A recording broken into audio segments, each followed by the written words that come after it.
Good day, everyone. I am Sir Robbie, and together we will learn the word of the future, robotics. Did you know that here in Educational Technology Unit, robotics is a priority to make every Filipino learners and teachers competent and meet the demands of the future global scene?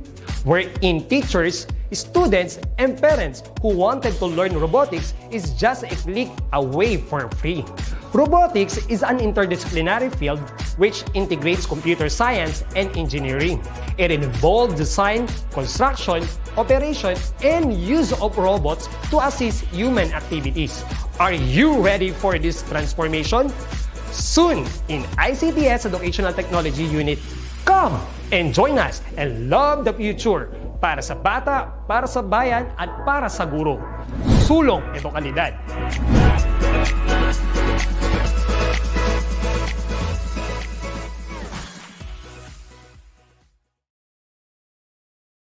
It's an interdisciplinary field which Yes, hello. Good afternoon, everyone, and welcome to our electronic product assembly and servicing. Once again, I am your gurong tagapayo na lagi nandito para ikaw ay matuto ang Mr. Pure Energy ng TLEC Tutor Robbie. So, kamusta na mga online learners? Ano pang hinihintay nyo? Ihanda na ang inyong self-learning modules, papel, at iba pa upang sa gayon ay masundan nyo na ang ating aralin sa araw na ito. Ayan. Naalala nyo pa ba ang ating napag-aralan nung nakaraang buwan? So, I mean to say, 2 linggo na pala tayong hindi nagkikita. Na-miss nyo ba ang ganitong session? And as you observe, hindi natin makakasama ngayon ang ating partner na walang iba kundi si Tutor Jade kasi may ginagawa siyang importanteng trabaho sa kanilang eskwelahan. So, you don't have to worry because Tutor Jade is already with us, with or without her present. Tandaan nyo na si Tutor Jade ay nandyan lang, sumusubaybay, nanonood at sumusuporta sa ating programa sa ETUlay online tutorial dito sa Electronic Products Assembly and Servicing. That every Friday ay mapapanood nyo kami from 3 p.m. to 3:40 p.m. sa ating mga official Facebook account na DepEd Edtech Unit. DepEd tayo maging sa ating official YouTube na DepEd the Philippines, DepEd Edtech, and DepEd TV. Ayan. So sa mga online learners natin na nakikinig from Luzon, Visayas, Mindanao, huwag na natin patagalin. Tara at simulan na natin. But before anything else, I would like to recognize those learners na nagko-comment sa ating comment section. Kaya sa mga learners natin na gustong sumagot sa ilang katanungan, ayan, nandyan ang ating comment section. You can type your answer, your suggestion, whatever your answer it is, whatever it thoughts, as long as na nakikiisa ka dito sa ating programa, ay pwede natin basahin. But don't forget to include the name of your school, your section, together with the name of your teacher to be recognized. And later on, may sorpresa ang inihanda ang inyong Mr. Pure Energy. Mamaya yan na after ng discussion natin sa araw na ito. Ano nga ba ang ating pag-uusapan sa week number 8? Ayan, last time we already dealt with the identification of the resistor from its type, color coding, if how are you going to know the value, the exact value of resistor by its color coding na naka-print or printed sa kanilang katawan. Ayan. So today, quarter 1, week 8, ang ay walang iba kundi, ayan, medyo naglalag lang, no? Ayan, resistor tolerance, ayan. Tolerance is not just only for the our character, attitude, or even our behavior. Even tolerance is also addresses sa mga electronic components, electrical components, or even in the different electronic devices. Okay.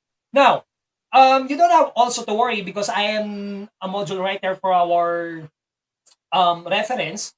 And if ever you wanted to have these modules, okay, you can PM me or you can email me. Mamaya, papakita ko kung saan kayo po pwede mag-email. So, the curriculum guide and code na makikita nyo, nandiyan na sa baba, the Performing Mensuration and Calculation or PMC, at may code siya na TLE, IAEP, EPAS, ng 9 to 12, PMC, IGH9. So, that is the, ayan, yan yung code ng ating reference do sa curriculum guide. Okay, what is our objective for Q1 week 8? So at the end of our tutorial, you are expected to explain the resistor tolerance, calculate the tolerance of the resistor, and understand the importance of tolerance. Ayan. So these three objectives should be met during our discussion. So ano ba ang unang-una nating aalamin? Siyempre yung tolerance followed by how are you going to calculate the tolerance of the resistor? Paano kaya natin ika-calculate yon? And of course, you should understand of course the importance of tolerance at bakit kinakailangan natin mag-engage sa calculation at alamin ano ba yung pinaka-actual value niya. Okay, so bago tayo mag-proceed sa mismong actual tolerance, let us have a little bit of review. Last time we already done with the color coding of the resistor, and with the use of your chat box or your screen, you can type your answer. Yan, you can type your answer beside of your name, okay, number, your answer, your grade and section, the school, and together with the name of your teacher. Ayan. So the first question would be this one. Ayan, medyo naglalag na naman tayo. Ayan, what electronic component is used to provide resistance in electronic circuit? Ayan ay maliwanag yung tanong ha. What electronic component is used to provide resistance in electronic circuit? Is it A, capacitor, B, resistor, C, transistor, or D, diode? Sa mga online learners na gustong sumagot, you can use your comment section, but don't forget to type the number. Question number 1 pala tayo before your answer to be recognized. And of course, together with the year-end section. Ayan. So, ayan, medyo marami na rin naman na nanonood, nakikinig, nagko-comment mula kay Zek, kay Liza, kay Leslie, kay Glenjoy, kay Arnold, kay Alessa, kay Vian. Ayan, so those are learner. Vian ba or, ayan, Vian. So those are learners na talagang actively nakikipag-participate sa ating online learners. At nandyan din ang isa sa mga active din natin participants na si Hannah Kim Purizima ng 10 Responsive at sinundan niya pa si Riza May Kahapay. Yan. Sila yung mga estudyante natin from Las Piñas National High School na talaga sumusubaybay sa ating programa. So shout out sa mga estudyante ng Las Piñas National High School maging sa division namin from Las Piñas National High School. Ayan, may mga sumasagot na at ang sagot niya na sa ating unang katanungan ay letter B at mukhang sumasang-ayon din si Riza. How about the others? Mula sa DRANHS, shout out sa mga estudyante. Ano pang hinihintay nyo? You can type your answer para mabasa na natin kung ano ba ang sa tingin nyo hinahanap sa question number 1 natin. Ayun na, sumagot na ni Zeg number 1B from Naimbalatukan, DRH National High School. So, parang, tama ba ako ng ano dito? Parang DRH, basta Aguinaldo National High School, pero nakalimutan ko yung DR no? So, wag na natin patagalin. Let us reveal what is the right answer. If your answer is letter B, your answer is correct. Ayan. Loud and clear po ba ako? Naririnig ako? Wala naman ako static. Hindi naman naririnig yung tilawang ng manok. Tawol ng aso, sigawan ng mga bata sa labas. And if that's so, you can comment. If I am clear, just type like sign, thumbs up. If that's so, ayan, mula kay Percy, good afternoon from Percy Jim. Ayan, DRHN National High School, Grade 10 Section, Dolomite. Ayan na si Mark Edward, my brother, thank you for saving my time. Ayan, siya ngayon ang kumakatawan sa pagdidirect ko sa una at susunod nating mga programa or sa susunod nating mga tutor. No? Thank you kapatid. At sumasabay rin siya sa ating kasagutan at ang sagot niya rin is letter B. Question number 2. So question number 2, ito naman. What electronic instrument is also used to measure resistor resistance? Is it A, ammeter, B, voltmeter, C, ohmmeter, or D, multimeter? You can type your answer beside the number, which is number 2, your answer, together with the name or your grade and section, and of course the name of your teacher to be recognized para masaluduhan natin lahat ng electronics teacher. Mga electronics teacher, sumasaludo ako sa inyo dahil alam natin kung gaano kahirap ang ating subject, gaano kahirap sa ganitong new normal. Kaya wag na natin patagalin. Ayan na, at meron nang sumasagot. Thank you, Hannah, sa kanyang pag-recognize sa aking concern, kung malinaw ba ako o hindi. Ayan, malinaw daw ako. Ayan, mula kay Osla, medyo iba na yung letter na para siyang paro-paro. Mula kay Osla, so good afternoon. Renzalba from 10 Dolomite, DRH National High School. So magandang hapon sa inyo, anak. At kindly invite your classmate to join in our online tutorial kasi kinakailangan natin unawain at intindihin ang week number 7 and 8 kasi next quarter, which is the first week of our second quarter, gagamitin pa rin natin ang mga resistor na to, yung color value nila. So definitely kinakailangan natin alamin yan. Ayan, ganun din, ayan, mula kay Zek. Ayan, then, ayun, thank you, Zek. Pagbate mula sa mga taga Daniel R. Aguinaldo National High School. Thank you, anak. Ayan, so sumagot na rin si Zek. Mukhang tama ang kanyang sagutan. C. Ayan din, at sinundan ni Riza, si Ren ang sagot niya sa 10 Professionalism from Las Piñas National High School. Galing kay Hanab from 10 Responsive to si Las Piñas National High School. At of course, sinundan din ni Gwen. Good afternoon from ayun din, mula rin sa Daniel A. Aguinaldo National High School.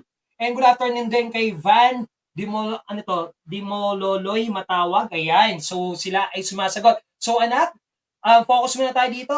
Hindi ko na muna mababasa yung mga pag-good afternoon pagbate. Focus muna tayo sa ating mga Q&A. Your answer is one of the priorities sa ating lesson. So if your answer is letter C or letter D, ayan, dalawa yung narinig nyo kay Tutor Robbie. If your answer is letter C or letter D, your answer is correct. Why? Ohmmeter is designed to measure the electrical quantities of resistance. Again, resistance lang ang kaya niyang i-measure. But even sa multimeter, ay kaya ding i-measure ang resistor resistance. Okay? So, dalawang yung device na yan. Pero si ammeter and voltmeter, no, no, and no. Hindi sila gagana ron. Okay, question number 3. Ayan, what is the fourth color in the resistor color coding scheme? Ayan ha. For clarification, the question is, what is the fourth color in the resistor color coding scheme? We have Billy, boy run over young gold, but Viola goes wild. So ano nga daw po yung sequence ng color? Is it A, green, B, orange, C, blue, or D is yellow? Sa mga nakakaalam na sagot, you can type your answer sa question number 3 before your answer together with the name of your section. And of course, include na rin natin ang pangalan ng teacher nyo. Ayan. Mula kay Hannah Keloy Caleda. Good afternoon, everyone. Hannah Caleda from 10 Dolomite. So, shoutout din sa mga tiga Daniel R. Aguinaldo National High School. Napakasisipag. Mapa-grade 9 or grade 10. Mga estudyante siguro to ni Tutor Jade. And shoutout sa mga tiga Davao City. Yan. So, magandang hapon po sa inyo lahat. At sa lahat na nanonood from Luzon, Visayas at Mindanao, maging sa ibang panig ng bansa. Ayan, sumusubaybay rin sila sa atin. Ayan, meron na sumagot dito mula kay Ryzan. Sagot niya is letter D, yellow, from 10 Professionalism. At sinundan naman siya ni Zek.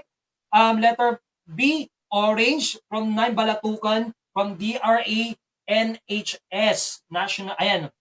And at sinundan na rin siya ni Hannah Kim Purizima, number 3D, from Las Piñas National High School, of 10 responsive. At nandyan din si Percy Jim. Ayan, ayan, hindi naman siya sumagot eh. So if your answer is letter D, your answer is correct. Bakit? Tandaan niyo yung Billy Boy, yung sentence pattern natin. Billy, which is black. Billy, boy, run over young. Ano ba ang corresponding ng letter Y? Young means yellow. Ayan. So mula kay Alma, ayan, good afternoon everyone. Bumabati rin siya ng isang magandang hapon sa atin. Question number 4, ayan, medyo hirapan na natin ha. Sa question number 4 naman, what is the resistor's value if the color are yellow, orange, red, or gold? And gold, not or. It should be and gold. Okay. Again, what is the resistor's value if the color are yellow, orange, red, or gold? Is it A, 4.3 kilo ohms, positive, negative 5%, or letter B, 43 kilo ohms, positive, negative 5%, or letter C, 43 ohms, positive, negative 5%, or letter D, 4.3 ohms, positive, negative 5%. Ayan. Sa mga online learners natin, you can type your answer beside your screen or sa ating comment section, okay? Ganado si Tutor Robby, lalo pag may kape, no? Ayan. So, while waiting sa inyo mga sagot, once again, you can use your comment section via type the number before your answer. Medyo talaga matagal lang sa pagkakataon na to, sa portion na to, kasi may computation na nagaganap. Ayan, mula kay Hana Kim Purizima, sagot niya is letter A. Ayan, how about the others? Si Hana Kim Purizima is one of the active participants or online learners na talaga sumusubaybay sa ating online learners. At sinundan niya rin si Riza May Kampay, one of the active online learners na talaga sumusubaybay. At nandyan din si Zek Yansina Osorio from, ayan, Daniel R. Aguinaldo National High School. Ayan, ang sagot ni Zek sa number 4 is 4,300 ohms. Once na may K ka na, hindi mo na kailangan isama yung 1,000. It should be 4.3 kilo ohms. If that is your answer, no? Ayan. So, obviously, ang sagot niya sa number 4 is letter A din. Positive, negative 5%. Very good ka dyan, anak. At ayan din, yung iba nagpapabati nila. Tignan nga natin kung ang sagot nila ay pare-pareho. If your answer is 4.3 kilo ohms, positive, negative 5%, your answer is correct. Ayan, tamang-tama ang iyong sagot, no? Question number 5, last but not the least. What is the color code for the resistor value if the value is 350 kilo ohms, positive, negative 10%? Paano kaya ginagawa yan? Tignan nga natin. Again, what is the color codes for the resistor value if the value is 350 kilo ohms, positive, negative 10%? Is it A, orange, green, black, gold? B, red, orange, black, silver? C, orange, green, yellow, gold? Or D, orange, yellow, green, silver? Okay, you can type your answer before the number. Tingnan nga natin, medyo talaga matagal ulit to kasi magkukumpute ka muna. Kinakailangan mo muna isulat yung buong number. Ano ba, 350,000, isulat mo yung buo. Isulat yung first significant. Ano ba yung first significant? Yung number 3. Sumunod yung 5. Tapos ilan yung 0. Then hanapin yung corresponding value. So while waiting, binabati din natin si Al Friends Dante from 10 Dolomite. Sinundan din siya ni Justin Jovita Salazar. Good afternoon, watching from San Roque Central Elementary School of Grade 6 Mabini under Mrs. Nariza R. Baguio. Ayan, meron din tayong elementary students. Siguro itong mga batang to, ito sa mga elementary, mga STEM sila, no? Mga special science na talaga meron din silang robotics or electronics. Ayan, may sumagot na from Hannah, Riza, and Zeg. Lahat sila ng sagot ay letter C. Ayan, tignan nga natin. Maya-maya. Okay. Huwag na natin patagalin kasi may konting programa tayo mamaya. If your answer is letter C, orange, green, yellow, positive, negative, gold, your answer is, baka may chance pa kayo magbago. Tignan nga natin. Ano po ba ang tolerance pag gold or silver? Is it 5% or 10%? Ayan, binigyan na kayo ng clue ni Tutor Robby, ha? But then and again, if your answer is letter C, itama natin sa letter.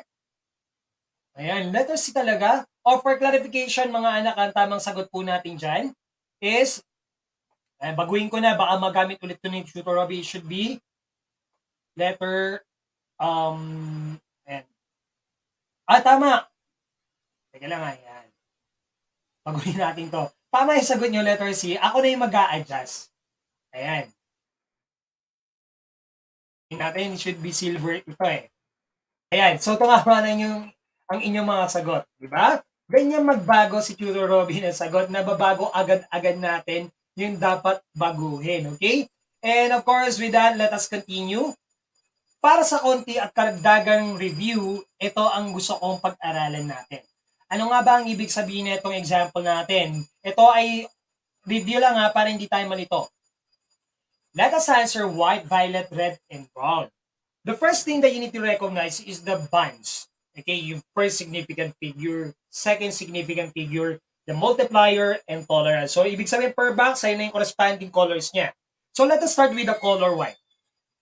Ano ba ang corresponding value ng kulay white? Sige nga, you can type your answer on your screen. Yan. Ano kayang corresponding color ng kulay white? Sa mga online learners natin, ano kayang corresponding color ng kulay white? Is it 0, 1, 2, 3, 4, 5, 6, 7, 8, 9? Ayan, so 9 daw. How about violet? Is it 0, 1, 2, 3, 4, 5, 6, 7? Ayan, obviously, 7 daw. So, ibig sabihin, ayan, tama ang sagot ni Riza May Kapay. Ang sagot niya, white, 9. How about violet? Okay. So, pag pinagsama na natin ang white and violet, what would be the figure you have? What would be your first and second significant figure?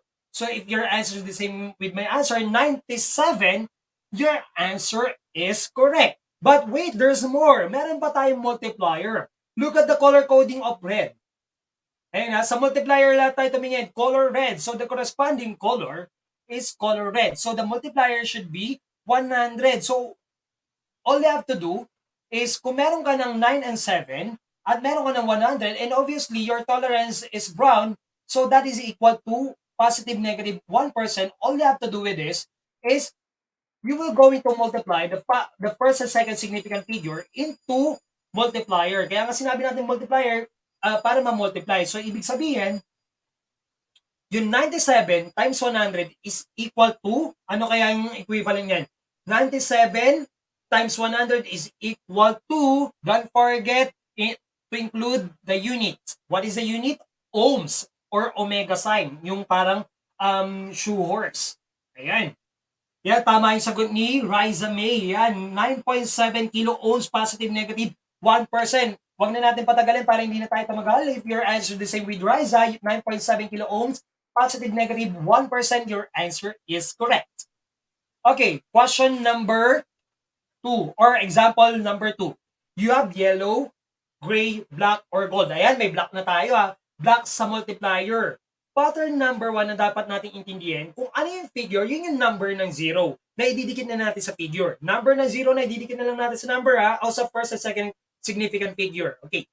So, let us start with yellow. Ano ba yung value ng yellow? Di ba 4? Tignan nyo yung 4. Tignan nga natin.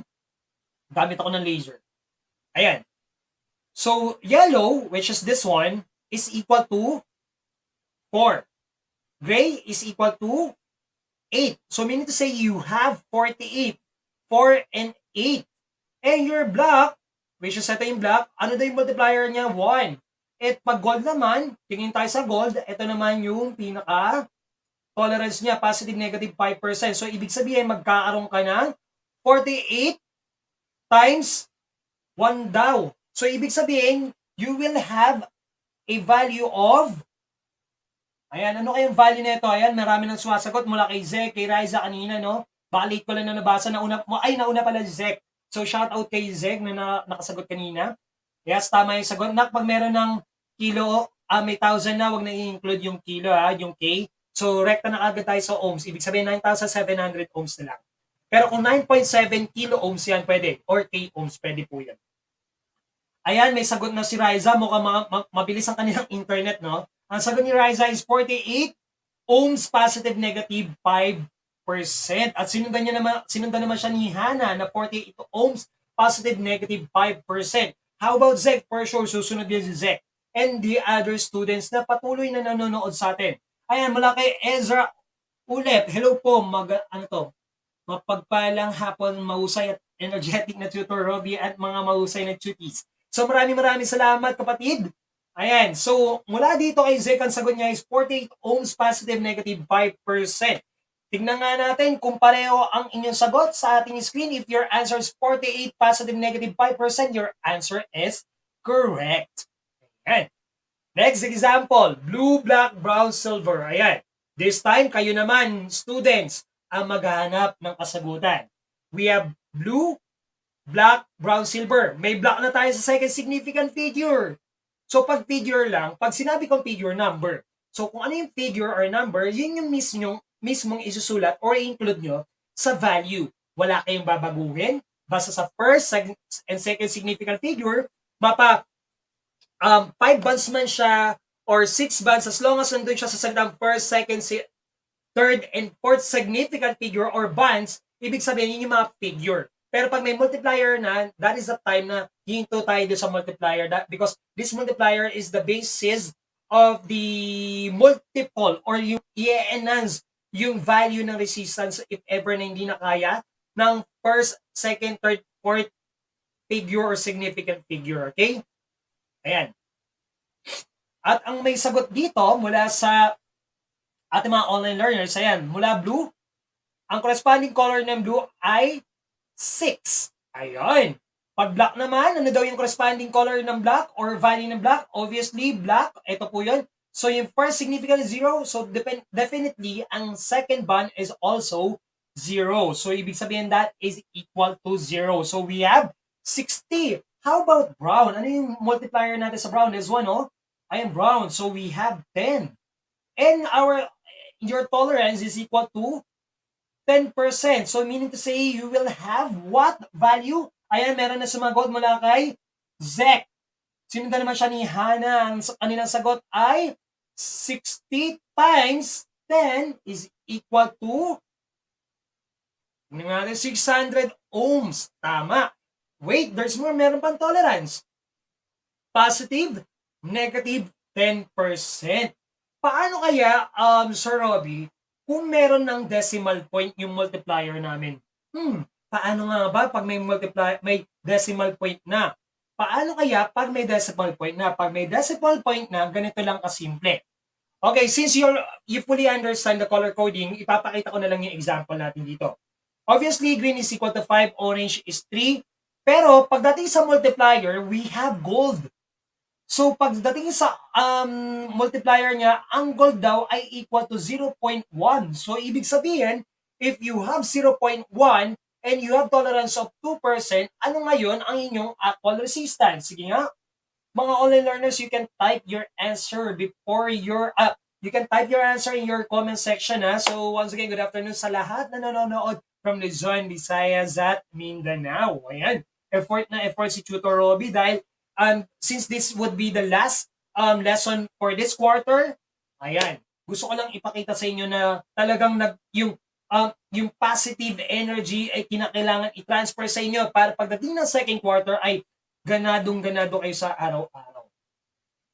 Ayan, may mga sumasagot na at meron din dito nagpapabati mula kay Chol et. Ayan, good afternoon po. So, what's up, nak? Ayan, mula kay Riza Mika, ang sagot niya is 5.3.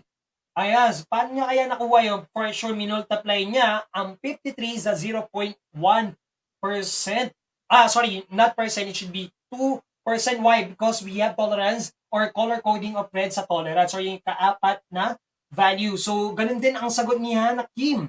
5.3 ohms, positive, negative 2%. At sinundan din siya ni Zek. Ayan, ohms lang yung nasagot niya. Baka hindi lang na isama yung ano tawag dito, yung sagot niya. Pero for sure, tama rin yung magiging sagot niya. Because your answer is the same with my answer, which is 5.3 positive, negative.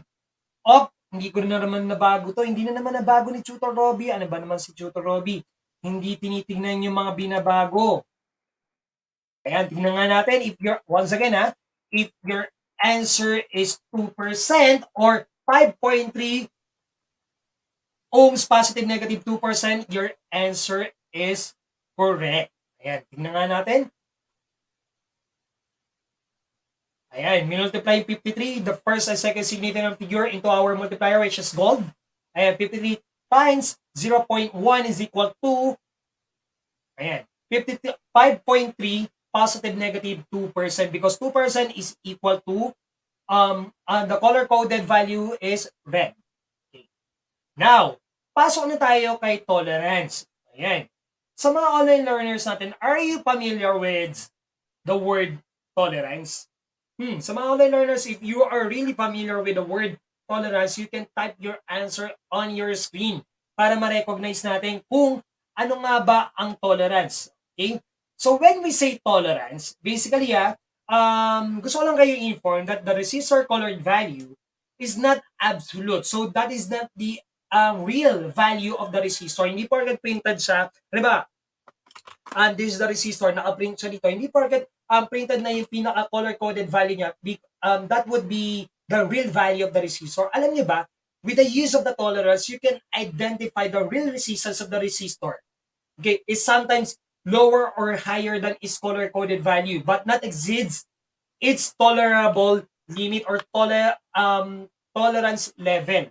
Okay, let us define what is tolerance. When we say tolerance, it is the percentage of inaccuracy in a resistor resistance, or how much more or less a resistor actual measured resistance can be expected to be from its stated resistance. So what does it mean? Hindi porket nakaprint na siya doon sa mismong resistor, ibig sabihin, since alam na natin yung color-coded value, alam na rin natin yung pinaka-value. Pero meron pang behind meron pang real. Okay? Basically, it is stated the value. Pero may real value pa pala ang mga resistor. Okay? So, ibig sabihin, with the use of the tolerance, we will going to identify the real value of the resistor resistance. Okay. Halimbawa, ito. I have the example. Okay. Why do you need, or why do we need to know the tolerance? Okay? At bakit do sa mga tolerance may positive sign and negative sign? Ano kaya ang ibig sabihin nun? Basically, the term positive and negative is known as minimum, stands for in minus, and positive or plus is equal to maximum. Ibig sabihin, ito yung pinaka-minimum lang, hindi po pwedeng mas bumaba dyan. Mas bumaba kasi ito na yung limit niya eh. Minimum value. Okay. Pero pagdating naman sa maximum, yun naman yung pinaka-maximum. Para maintindihan nyo, i-refer natin siya sa condition of the resistor. Paano kaya pag lumagpas? Paano kaya pag kumulang? At paano pag within? Okay, first, we will going to consider the tolerance or the condition of the resistor if you encounter this one. Open. When we say open, the tolerance is higher than the maximum. For example, you have 50 to 55 and nag-56. Okay, nag-56 from 50 to 55 lang. So, ang pinakamataas niya lang or maximum value is up to 55 and not 56. So, we will going to consider the condition of the resistor as open na. So, ibig sabihin defective na, replaceable na, pwede nang palitan. Pero, pag mas mababa naman or shorted in a tolerance in a lower than minimum value, ibig sabihin, mas mababa yung value niya doon sa minimum value, halimbawa 50, 55, tumaas, 56, open na, shorted na, defective na yung resistor. Pero pag bumaba rin sa minimum value, for example, we have 50 to 55, naging 49, shorted na. So, ibig sabihin, open and shorted is one of the condition of the resistor or two condition of the resistor that you need to recognize. That is why may mga gadget, device, appliances tayo na nasisira because of this fact. Okay, yung condition ng mga electronic component. Hindi lang naman ito para sa resistor even to the other resistor. Yung nga lang, depende kung paano natin susukatin at paano natin i-interpret. Okay, now, paano natin malalaman if the condition of the resistor is in a good condition or hindi pa siya defective? Okay, if the tolerance is not higher or lower than tolerable limit, ibig sabihin, hindi mababa sa 50, hindi rin mataas sa 55. Within lang, kahit mag 51, 52, 53, 54, maging 50.1, basta within the tolerable limit, the resistor or electronic components, which is the resistor, is in a good condition. Okay, para mas maunawaan nyo pa, no? Sa mga online learners natin, you can use your module kasi ito basic talaga to, mas pinasimplified. Mula doon sa modified module, ito mas simplified ko. As in simplified to.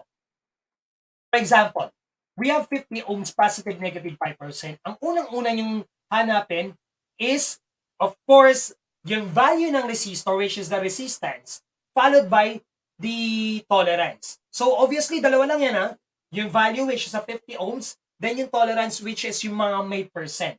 So, ibig sabihin, you have 50 ohms times 5%. Sa madaling sabi, ano daw yung 5% ng 50 ohms?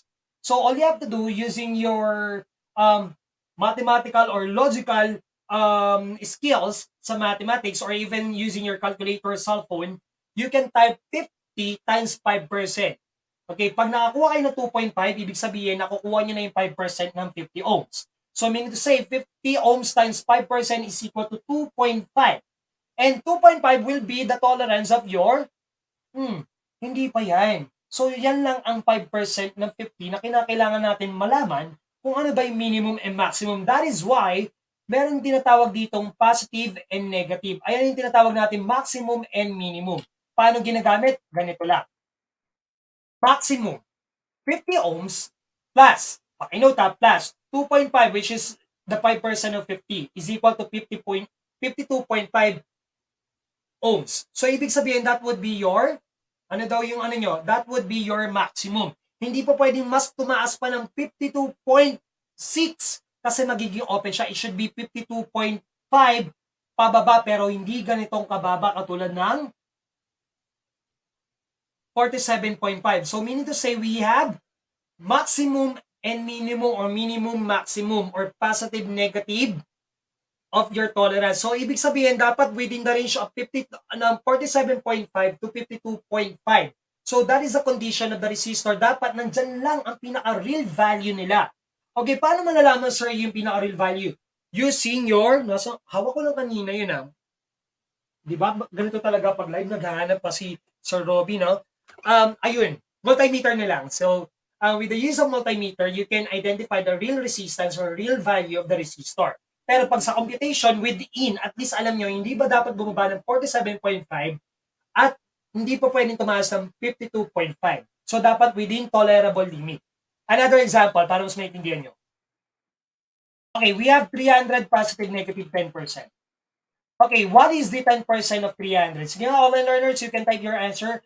What is the 10% of 300? Ano daw 10% ng 300? Tingnan nga natin. Tingnan natin ang mga online learners natin. Ano daw ang 10% ng 300? You can type your answer in your comment section. So, wag na natin patagalan, no? If your answer is the same with my example, 300 times 10% is equal to 30. So, ibig sabihin, sumabol si Zek. And 300 times 10% is equal to 30. And what is your minimum and maximum na lang? Ayan, madali na lang yan. Positive, negative. What is the minimum and maximum? So, ang gagawin lang daw natin is i-add at i-minus. Obviously, what is the maximum? Mula kay Rolly Amesto, 10 Dolomite. So, shout out sa mga tiga Daniel Daniel R. Aguinaldo National High School. Ayan, may sumagot na dito. 330. Yes, that is your maximum. Thank you, Hanakim. Ayan. How about pagdating naman sa minimum? Minimum daw ang sagot niya is 270 ohms. Ayan. So, ibig sabihin, within lang din dapat ang condition ng resistor nyo. Because pag bumaba sa 270, ang resistor nyo ay defective. Shorted na siya. Pag tumaas sa 330, your resistor is defective also because it is already open. Okay, now, 2.9 kilo ohms, positive, negative 20%. What is the 20% of 2,900 ohms? Ayan 2,900 ohms. Kaya mga online learners, you can type your answer on your screen or in your screen. Ayan, ano kayang tamang sagot? Ano kaya 20% ng 2,900 kilo ohms, positive, negative 20%? Ayan hindi pa ako gumagamit ng tester. Pero using the computation or this skill, you can identify the minimum and maximum. Ayan, sumagot na si Zek. Ang sagot niya sa 2.9. Okay, sige, okay lang. Willing to wait. So while waiting sa mga online learners natin nakapapasok lang, you can review, you can rewatch this episode. Ayan, para hindi kayo magkamali at hindi kayo mahuli. And if ever na nauna ang Las Piñas National High School or Las Piñas City sa aming module, you don't have to worry kasi part pa rin naman to ng ating curriculum guide. Okay, dito pa rin kami kumukuha ng lesson. Maybe na-arrange lang namin yung sequences ng content or ng lesson namin sa budget report, but still, yan pa rin yung lesson natin. Okay, ayan, sumagot na si Zek. Ang sagot niya is 580 ohms po. Tignan nga natin kung tama yung sagot ni Zek. Mukhang tama naman yung sagot mo because, Kaya 2,900 times 20 is equal to 580.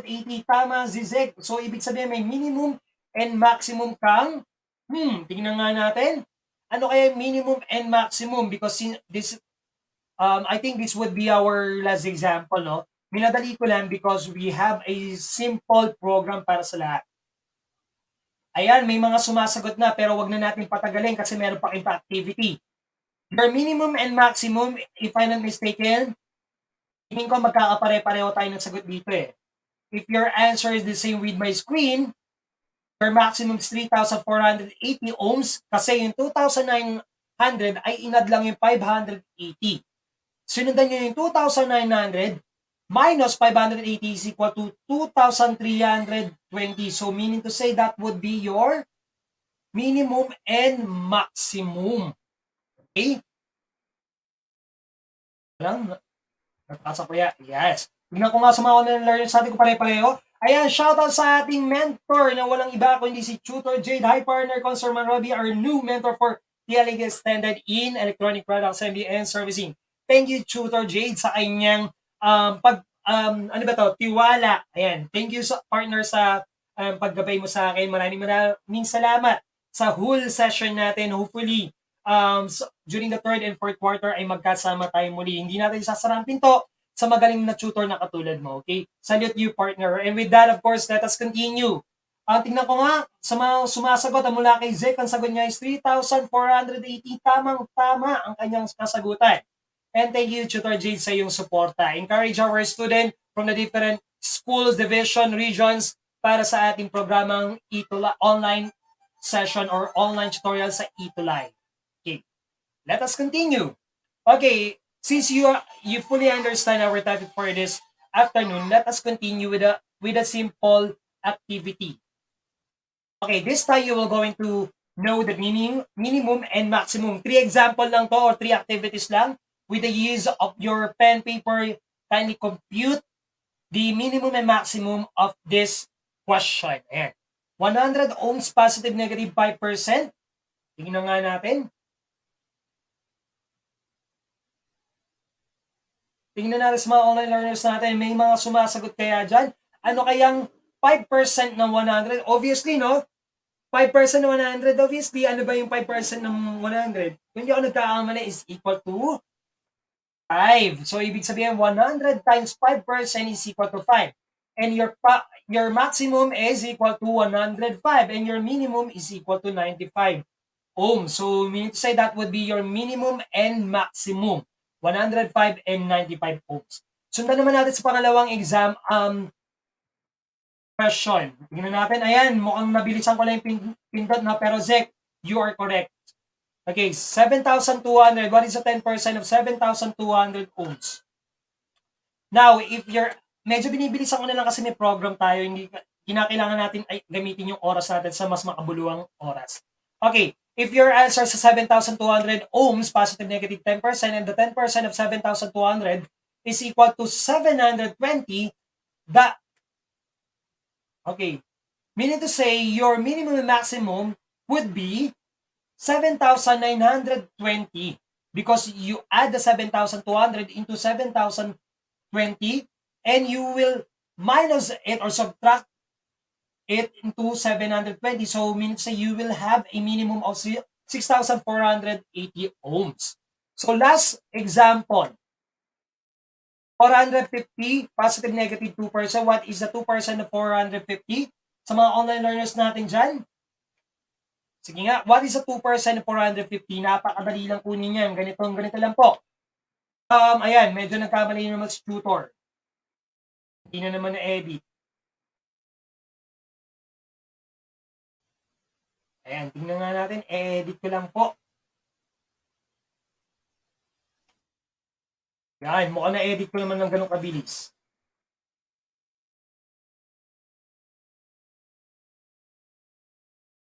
Ayan. Sa mga online learners natin na sumasagot dyan, no?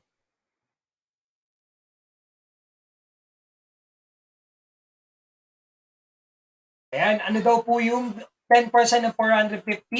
If 450, if you get 9, your answer is correct. So what would be your minimum and maximum? Your maximum is 459 ohms and your minimum is 441 ohms. Ayan.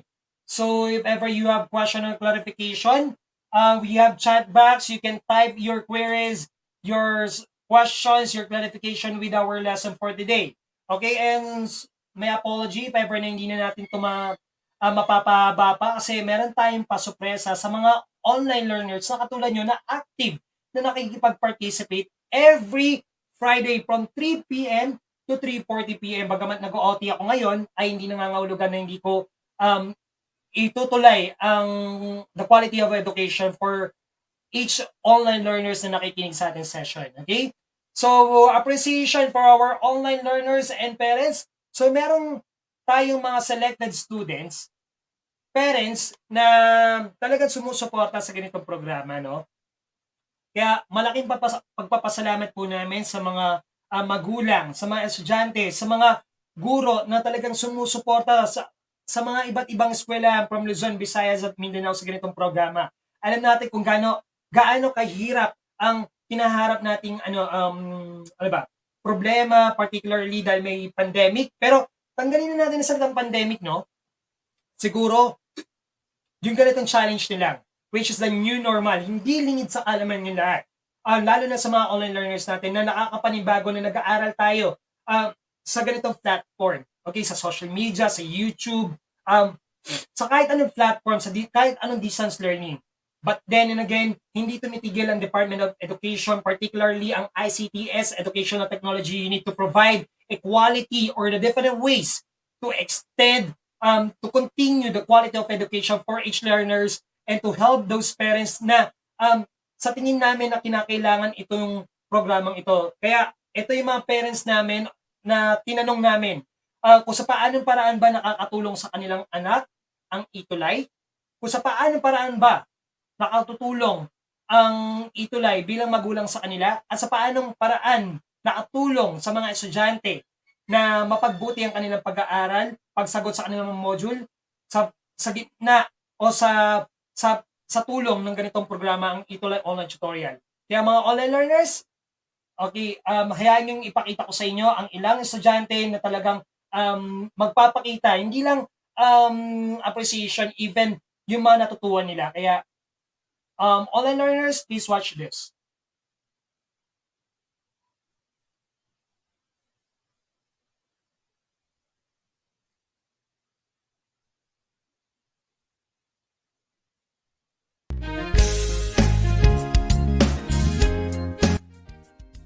Magandang araw mga ka-ETUlay. Ako nga po pala si Rochelle Purisima na laging nakasubaybay sa programang ETUlay. Malaki ang impact nito sa pag-aaral ng aking anak dahil dito napalawak ang kanyang kaisipan sa programang tinatalakay sa EPAS. Nakakatulong po ito dahil may mga bagay na hindi ko alam tungkol sa aralin sa EPAS sa tuwing nagtatanong ang anak ko, lalo na't nag-aaral siya ngayon sa online class. Ang masasabi ko sa programang ETUlay, sana po magtuloy-tuloy po ito nang sa gayon, hindi mahirapan ang mga estudyante sa pagbabasa at pag-intindi sa mga modules.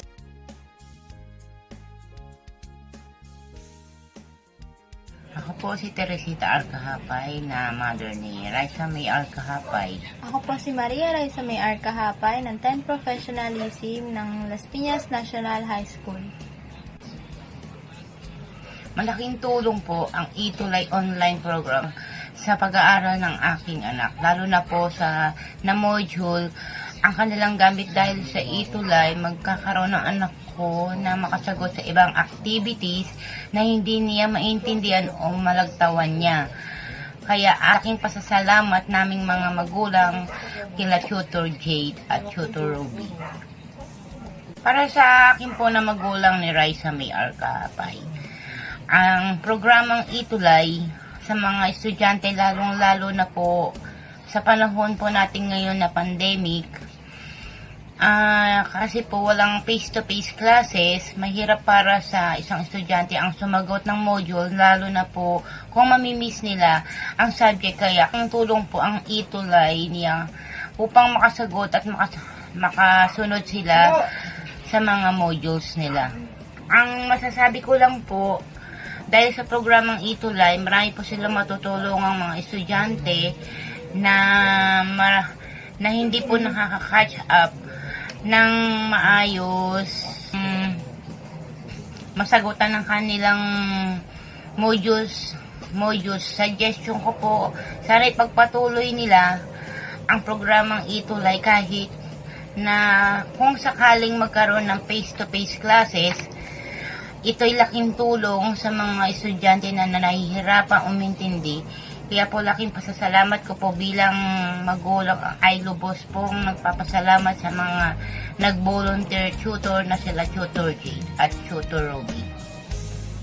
Nakatulong po ang ETUlay online tutorial sa akin sa pagsagot ng aking self-learning module sapagkat mas lalo akong nalilinawan sa topic na aming tinatalakay. Nasasagutan ko rin ng maayos ang aking self-learning module at natitest ang aking kaalaman.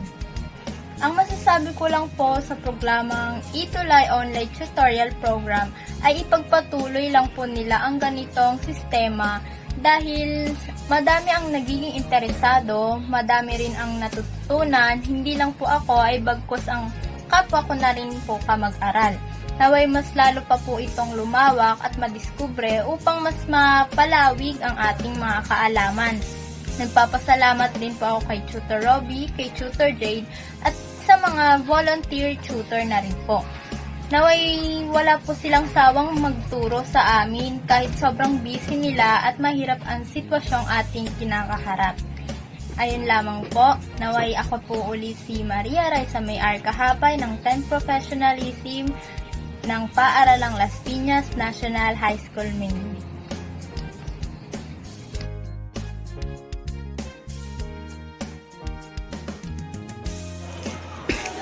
Good day everyone! I am Hannah Kim Purisima, grade 10 responsive from Las Piñas National High School, and today's video I am going to demonstrate you of what I have learned from our previous lesson.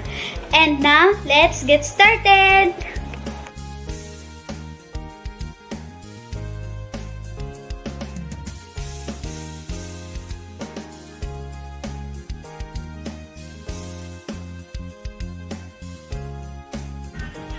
Charan! Okay, focus thing. Okay, this is what I have learned from our past lessons, and hindi siya ganun ka-perfect but I did my best naman sa pagsasolder. And before I close this video, I would like to thank si Mama, of course, na nag-help and naggabay sa akin sa pagsasoldering. Gusto ko rin pasalamatan si Teacher Robbie and Teacher Jade sa walang sawang pagtuturo nila sa amin tungkol sa aralin sa EPAS. And lastly, I would like to thank the TLE Expanded sa subject ng EPAS sa pagsasagawa ng programang ETUlay upang makatulong sa aming mga estudyante na mas mapalawak at matutunan ng mga aralin na tinatalakay sa aralin ng EPAS. And yun lang, thank you po ulit. Bye! Hi, ako po si Princess Johanna Lea Roncal Vanvelden, nagmula sa Section Banao. At ngayon po ay magsasagot po ako ng mga katanungan para sa ETUlay Online Tutorial Program. Para sa unang katanungan, sa paanong paraan nakatulong ang ETUlay Online Tutorial sa special program na DLE Extended sa pagsagot mo sa inyong self-learning module sa EPAS? Nakakatulong ang ETUlay Online Tutorial Program sa aking pagsagot ng aking self-learning module sa pamamagitan ng mas mapadali ko at mas mapapalawak ko ang aking kaisipan sa pagsasagot. Ang ETUlay Online Tutorial Program ang aking pinagkukunan ng kaalaman sa aking pagsagot ng aking mga module. Dahil ang tinuturo ng ETUlay ay ang tumataguyod sa akin upang malaman ko ang aming nileleksyon. Para sa pangalawang katanungan, anong masasabi mo sa programang ETUlay Online Tutorial Program, lalo na sa mga volunteer tutor tulad nila Tutor Jade at Tutor Robbie? Ang masasabi ko sa ETUlay Online Tutorial Program ay gabay ito para sa aming online learning o self-learning module. Malaking tulong ito para sa aming sarili. Dahil pag mayroong ETUlay Online Program, mas nakakatulong ito upang mas makaintindi kami at hindi kami naiiwan sa mga nileleksyon namin at natututo pa din kami kahit online learning lamang. Kasabay namin sa pagtuto namin kami magagaling na tutor na sina Tutor Jade at Tutor Robbie. Dahil sila ang hindi kami pinagalaan sa aming online learning. Kung hindi dahil sa kanila, hindi namin maiintindihan ang bawat nileleksyon namin. Dahil sa kanilang pagtuturo, mas napapadali ang aming pagsasagot ng aming self-learning module. Kaya hindi mabubuo ang ETUlay online program kung walang tutors na katulad ni na Tutor Robbie at Tutor Jay. Ayun lamang po, salamat.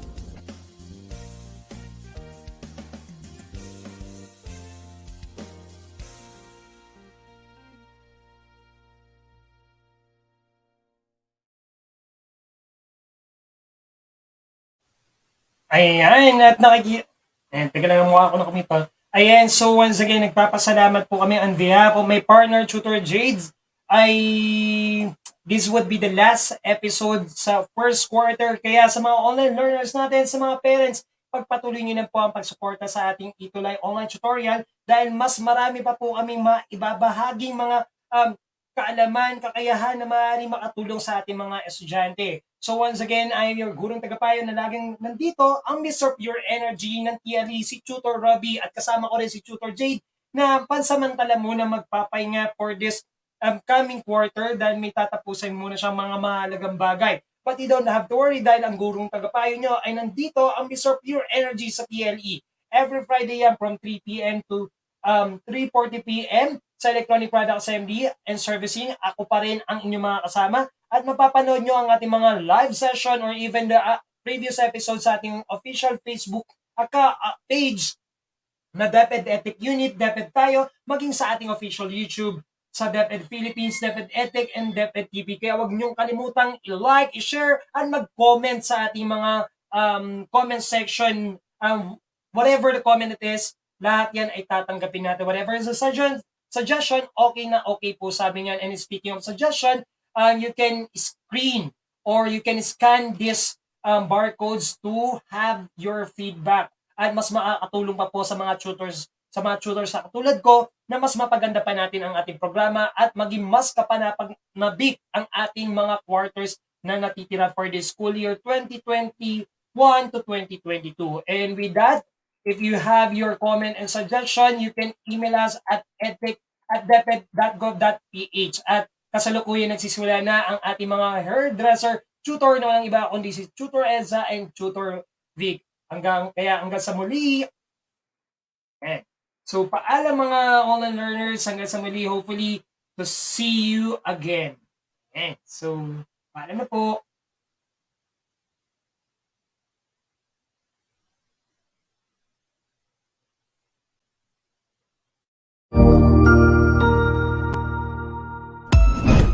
Ang husay naman! Natapos mo ang iyong tutorial session kasama ang iyong mahusay na ETUlay tutor. May bago ka bang natutuhan? I-share na yan gamit ang hashtag #ETUlayLevelUp. Huwag aalis ha, dahil may susunod pang programa na pwede mo ring panoorin at salihan.